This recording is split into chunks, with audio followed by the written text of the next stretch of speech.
Muy buenos días a todos. El día de hoy vamos a realizar un pequeño tutorial sobre el lenguaje de programación y sin más preámbulos, comencemos. Nuestro primer tema a abordar es el de las estructuras de control, pero antes vale la pena recordar las condiciones lógicas con las que cuenta R. Estas son igual que, diferente, mayor o igual que, menor o igual que. Ahora, pasando a nuestra primera estructura de control, if-else, esta nos permite decirle al programa: si se cumple esta condición, ejecute este código; si no, ejecute este otro. Si ejecutamos este fragmento, vemos que el mensaje que se muestra en pantalla es el de la siguiente instrucción, debido a que la primera no se cumplió. En algunos casos puede haber más de una condición posible. En estos casos podemos usar el else if. Aquí vemos que definimos dos condiciones para realizar el else. Por supuesto, como muchos otros lenguajes de programación, R permite anidar tantos if como sea necesario. Pasando a nuestra siguiente estructura, el ciclo while, este permite ejecutar una serie de operaciones definidas mientras se cumple una condición dada. En el primer ejemplo buscamos imprimir un mensaje mientras que la variable x sea menor a 6. Importante, en los while solo haber una variable de control. Esta debe incrementarse al final de cada iteración, si no el ciclo seguirá de manera indefinida. En nuestro primer caso, nuestra variable de control es x, tal como podemos ver. Nuestra siguiente estructura es el ciclo for. Este se usa para iterar sobre una secuencia o conjunto de datos. En nuestro primer ejemplo, iteramos sobre una lista de números de 1 a 5 y calculamos el cuadrado de cada uno de estos números. No obstante, vemos que también podemos iterar sobre una lista ya definida o una lista también de strings. Nuestro siguiente tema son los vectores. Estos son una estructura de datos que almacena datos, valga la redundancia, del mismo tipo. Para definirlo podemos hacerlo mediante la función C o el operador de puntos, como podemos ver aquí. En lo que respecta a la indexación, es decir, para llamar un elemento a un vector simplemente usamos los corchetes y el índice de dicho elemento, es decir, la posición del elemento en el vector. Ojo, a diferencia de lenguajes como Python o C++, en R se empieza a contar desde cero. Para modificar un elemento o en hacer edición, simplemente es igual que para llamar al elemento, solo que al final se le asigna el nuevo valor deseado. A continuación vemos un pequeño ejemplo en el 6 elementos de una función lineal, que es básicamente un generador de números aleatorios. Nuestra siguiente estructura de interés son las listas. Estas estructuras son muy semejantes a los vectores, también son unidimensionales. La diferencia es que estas pueden almacenar elementos de diferentes tipos. Esto le va a dar gran flexibilidad. Para llamar un elemento o modificarlo es exactamente igual que los vectores, tal como vemos aquí. Y pues vale obviamente la pena recordar que al momento de definirlos se utiliza la función list y se definen los elementos. A continuación vemos algunas operaciones básicas, tales como el tamaño de la lista, el largo de la lista, si verificamos un elemento existe en esa lista y agregamos un elemento al dicha lista. Finalmente tenemos las matrices. A diferencia de los vectores o listas, estas son estructuras bidimensionales, es decir, constan de filas y columnas. Para definir una usamos la función matrix, así como los datos que queremos ingresar en dicha matriz y el número de filas y el número de columnas. Aquí. Bueno, el indexado en este caso es un poco más flexible, por decirlo de alguna manera, ya que podemos acceder tanto a un elemento en particular como una fila o una columna, como podemos ver aquí. En caso, para acceder a un elemento en particular, simplemente el índice de fila, el índice de columna.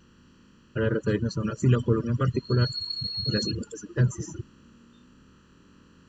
También podemos hacer referencia a múltiples filas o múltiples columnas que no sean necesariamente secuenciales. Otros ejemplos. Y finalmente, pues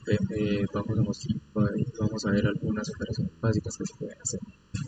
Partimos de nuestras matrices, aquí las vemos, y las operaciones básicas son suma y resta elemento a elemento, la traspuesta de una matriz, multiplicar o dividir por una escalar todos los elementos de la matriz, el producto matricial, la determinante de una matriz, la inversa de una matriz. Vale la aclaración que estas son solamente funciones. R cuenta con muchas funciones y muchas otras posibilidades que se pueden hacer respecto al cálculo vectorial matricial. Muchísimas gracias por su atención.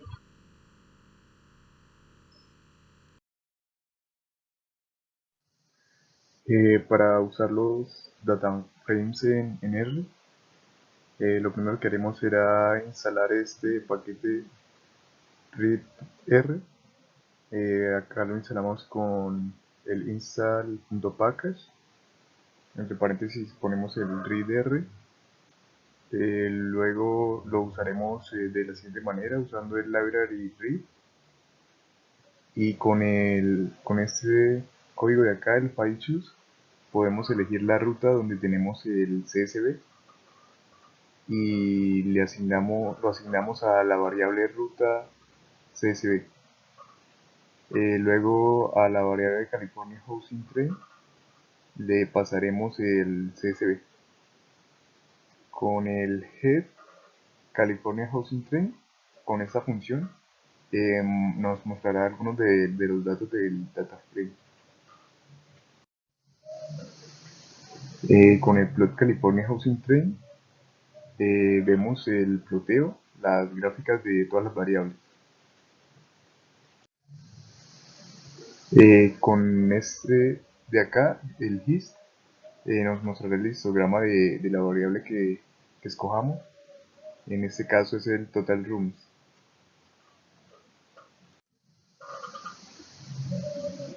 Aquí con el min también escogimos la misma variable.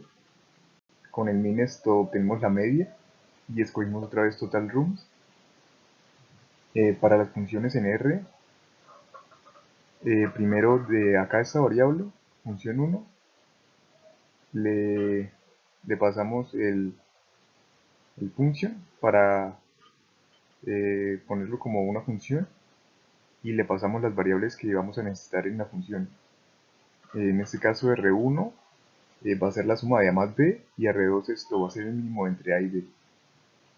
Y luego a la variable result le pasamos una lista que va a consistir en la R1 y R2 y retornamos el resultado que va a ser la lista esta.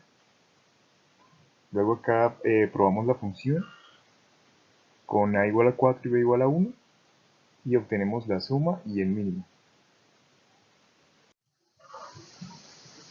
Para este usamos la función de la sucesión de Fibonacci, donde primero definimos los coeficientes, los dos primeros que son 1 y 1,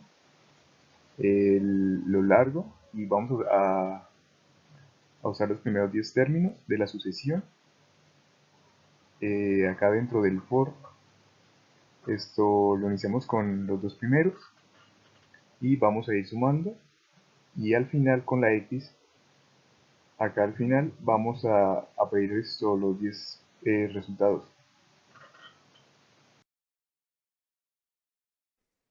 Muy buenas, vamos a hablar sobre los guardados de datos y sobre gráficas. Vamos a empezar con lo de manejo de datos, va a ser un poco corto, va a tratar de ser corto por cuestiones de tiempo, así que disculpen si les parece muy rápido.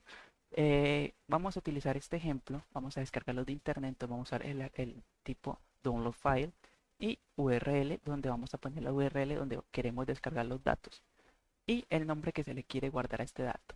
Al darle enter va a generar este código acá que lo hice tratando de guardar y se genera. Se pueden guardar diferentes tipos de datos, se pueden guardar datos de tipo data, de tipo CSV y demás. Si los queremos leer, por ejemplo, aquí ponemos un nombre para este tipo de tabla, que en este caso va a ser pues que es de cáncer del seno, por como ya dejamos de cáncer, y read table y el nombre del archivo que se acaba de descargar o que tengan descargado si lo necesitan leer dentro del propio computador. En este caso sería ya descargado, o si ya lo tienen incluso sin usar RStudio descargado, pues usan este tipo. Y esto sería en la carpeta de documentos, que es lo más habitual donde se guarda. Si no, tendremos que especificar más directamente en qué zona. Con head va a imprimir el encabezado de los documentos, del documento. Aquí lo podemos ver. Se puede mejorar un poco utilizando líneas extra, como en este caso header, que en este caso no tenemos un header, se le pone false. Y recordemos cómo se pueden separar los datos. En este caso, los datos se están separando, aquí lo podemos ver por comas. Entonces, usamos sep, que es para poder separar los datos, y se le da la coma. Volvemos a imprimir y vemos que ya cambia notoriamente el graficar los datos. Aquí podemos tener otro ejemplo. En este caso es con un CSV, hacemos lo mismo imprimir, descargamos, imprimimos, recordamos cómo se guardan los datos y se imprimen. En este caso, si tenemos un header, se usa true. Si quieren leer el dato sin abrir RStudio, perdón, sin saber, si quieren leer el dato y no saben qué es, pueden usar el comando file show y el nombre del archivo les va a abrir el programa que le pueda leer ese archivo. En este caso es un CSV, abrirá un Excel. En mi caso lo abrió, pero por cuestión de tiempo no lo puedo mostrar. Si quieren leer las primeras líneas de código, lean read lines, el nombre del archivo, y n será la cantidad de las líneas que va a leer. En este caso fueron 4 y las leyó igualmente que acá. Pueden pausar el video y corroborar si desean. Si quieren guardar los datos, van a usar write table y con write table podrán generar eso. Aquí vemos que al inicio nos está armando un problema, después pudimos arreglarlo y se genera el archivo aquí, que se genera el write table. Se genera con write table y el nombre del archivo. Si se puso write CSV, se va a guardar un archivo tipo CSV con estos nombres y con estos datos. Aquí, por ejemplo, lo podemos imprimir para darnos cuenta de que los datos sí se imprimieron y son estos tipos de datos. Cuando se guardan, estos se guardan, en mi caso, se guardan en la carpeta de documentos. Lo más seguro es que si usted lo tiene igual que yo de predeterminado, se va a guardar ahí. A menos de que especifiquen en otra zona. Aquí vamos a hacer ya la parte de gráficas. Como ven, aquí tenemos un histograma. Ya corrí el código por tiempo. Y vamos a descargar unos archivos de banco. Aquí pues ya le damos el nombre al archivo después de leerlo y lo separamos. Aquí le hacemos una sumatoria por comodidad, como por tener ahí un ejemplo. Y con un histograma sencillo sería hist banco age. Este histograma ya lo hemos trabajado y le agregamos esto que es main, que sería en este caso el título. Tenemos xlab, que sería el nombre que le vamos a poner a la variable x, y la ylab, que sería este caso. Como solo estamos trabajando con la edad del banco, pues en este caso sería la frecuencia o la cantidad de veces que se repite en ese dato. Aquí tenemos la gráfica, pero se ve sencilla. Podemos mejorarla. Podríamos mejorarla agregando otros datos y aquí estamos transformando para mostrarles qué más podemos agregarle un ejemplo. Porque también podemos trabajar con plots. Los plots van a variar dependiendo de qué tantos datos se usen y qué tipos de datos se vayan a usar. Vamos a buscar el plot, que aquí lo tenemos. Tenemos esta gráfica de educación y si ven, pues la tenemos más trabajada que la anterior. Aquí está el código. Vemos que inicialmente tenemos el main, tenemos el x y el y, pero además le agregamos col igual a c. Esto es para el color de cada tipo de dato. Vemos que aquí le vamos a dar un orden: royal, verde, púrpura y gris. En este caso va a ser lo más rápido, así sencillo. También se podría usar con números basado en el código del color, pero es más rápido por el nombre, con el nombre del color, es más rápido, sencillo. También podemos hacer histogramas, que ya los habíamos hecho, ahí los vimos anteriormente. Y se le puede poner también colores y demás. También podemos generar esto, aquí estamos trabajando para mostrar un bar plot. Con estos bar plot podemos trabajar y agregar otras cosas. Por aquí voy a buscar el bar plot. El bar plot es el siguiente, que sería este caso.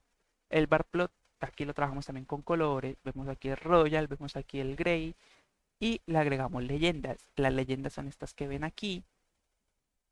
Estas leyendas que ven aquí, que les dice leyenda tal, no, leyenda yes, los colores y el nombre que se le va a dar. En este caso va a ser load y va a generar una leyenda de este estilo. Los plots, como dije, puede trabajar dependiendo de los tipos de datos que se vayan a trabajar. Entonces, si trabajamos con unos tipos de datos, como en este caso sería banco, edad de banco y balance, que aquí los tenemos, incluso edad es un entero y balance mmm, podrían darse de otros datos. Balance, si no me equivoco, es en este caso. Aquí está balance. Esto, balance es otro entero.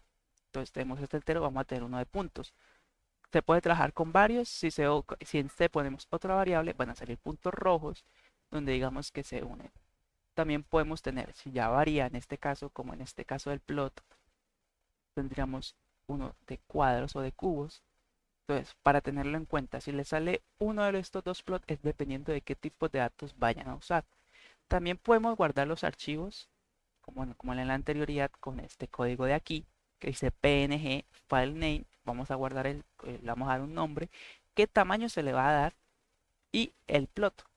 En este caso, pues tenemos que es uno de banco y se va a guardar. Y si caso de que quieran añadirle leyenda, sería en este caso. Y ya, y se genera esto. va a guardar un archivo con ese tipo o ese valor, que en este caso sería un PNG, me lo generó, pero por cuestión de tiempo no lo puedo mostrar. Y así podrían incluso ustedes exportar propiamente esos datos.